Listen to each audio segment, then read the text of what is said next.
Okay, we're given a number of values, and we're trying to determine whether the corresponding points in the number line would be to the left or right of the point representing negative 17/3. Okay, one of those points was negative 5. Where's negative 5 relative to negative 17/3? Well, negative 5 is to the left, and I would say that that's the case since negative 2 is less than negative 17/3. Negative 2 is to the left of negative 17/13. I'm saying 17/3 is 17/13. 17/13 is, well, that's more than 13/13, which would be 1, but it's less than 26/13, which would be 2. And of course it's negative, so this number lies between negative 1 and negative 2.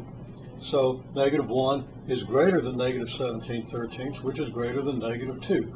We lie between negative 1 and negative 2. Any point between negative 1 and negative 2, then negative 1 is greater than that, which is in turn then greater than negative 2.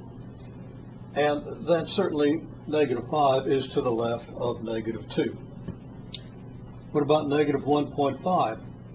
That's a little closer, okay? Because negative 1.5 is between negative 1 and negative 2, just as negative 17/13 is.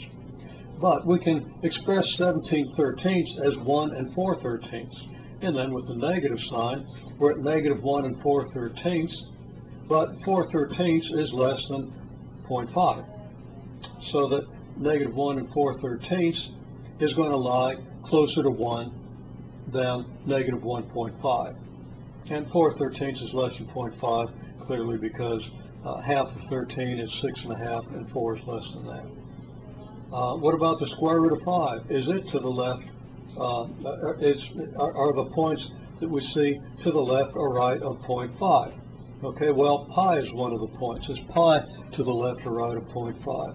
Well, pi squared, pi is bigger than 3, so pi squared is clearly bigger than 9, so it's bigger than 5. So we can say with confidence that pi squared is bigger than 5, so that pi has to be bigger than the square root of 5. What about 7/3? Well, the way to find out if a number is bigger or less than the square root of 5 is to square it. If it comes out bigger than 5, then it's bigger than the square root of 5. If it comes out less, it's less than the square root of 5. In this case, we square 7/3, we get 49/9.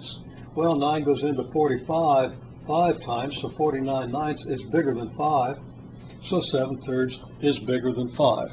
This is a type of reasoning you can use to answer all of these questions. Again, if you have difficulty, please let me know. I can elaborate more if it's necessary. I'd be glad to do so.